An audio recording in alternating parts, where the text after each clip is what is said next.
Hi again then guys, and welcome to of course another speed build for Gran Turismo Sport in particular, and this time following on from the last tune for another Vision GT, the Bugatti, in particular the Group X version. This goes the other way around because this is the non-Group X version of the Mazda Vision GT, the LM55, but this is the Group 1 car. So technically it's actually a more useful vehicle and a more useful tune. Now, I tried tuning up the Group X version as well. It wasn't as quick though, nowhere near as quick. In fact, it's like the 270 region compared to this, which is more in the 290 region, so a pretty huge difference. Now, as far as the upgrades go, I would recommend dropping the weight as much as you can, of course increasing the power as high as it can go. Traction control you really don't need because it's all-wheel drive, you've got plenty of downforce, it's very aerodynamic. As far as the tyres, I would recommend super softs. As far as suspension, I would recommend having the ride height at 60mm on the back, so not quite as low as it can go, but pretty low, and then as high as possible on the front. Now this is something which I don't usually do, for road cars at least, but for this car, it makes a huge difference. It makes a massive difference, in fact, as far as the top-end speed and top-end acceleration. It increases your top speed by a good 10 to 12 miles per hour at least, and it makes the acceleration a lot quicker. Even by the end of the first straight, you're looking at almost 2 seconds quicker, just by raising the front end. So it makes a huge difference. Now, as far as stability, of course, it's not quite as good. The handling is a little heavier, so ideally this tune is for being fast on your own, but thankfully this car is now a lot faster than most of the street cars in the game, whereas in GT6 they were pretty much equal. Now, as far as the frequency goes, I would recommend having that as low as it can go. Likewise with the anti-roll, the compression and the rebound, all of those as low as they can go. Neutral camber, neutral toe, no surprises there. As far as downforce, obviously you want that as low as it can go, pretty much always if it's an option. As far as the diff, I've opted for the lowest initial torque, the lowest braking, and as you can see, the highest acceleration settings.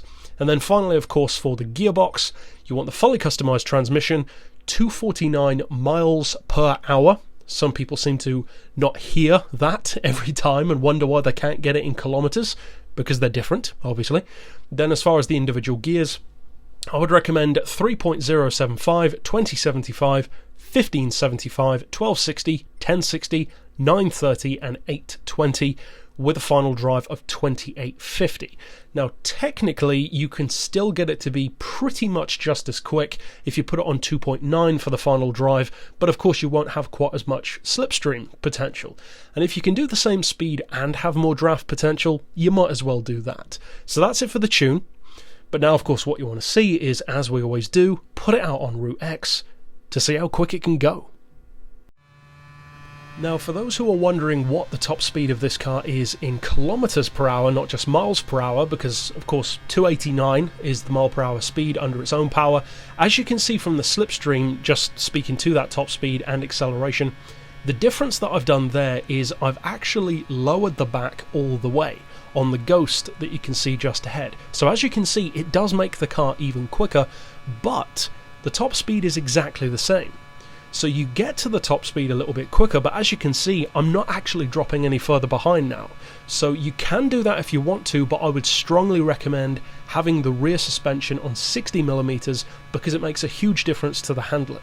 If you put it all the way down, you will be quicker on the straights, as you can see, but through the corners, it's nowhere near as good. It becomes very heavy and very twitchy. So I would strongly recommend doing what I've done here. Then as far as the speed, as I said, in kilometers, you're looking at about 465, and it can kind of fluctuate between 465 and 466 under its own power, which is, in other words, 289. So this tune is just behind my Bugatti VGT for top speed, but here's the funny thing. It's a little bit slower on the straights, but it's actually faster through the corners. You do not lose as much speed, and the result was it's actually a full second quicker than my Bugatti tune from before, despite the fact that it's slower on the straights. It was still a second quicker, which on a track that's all about top speed really says a lot about the handling.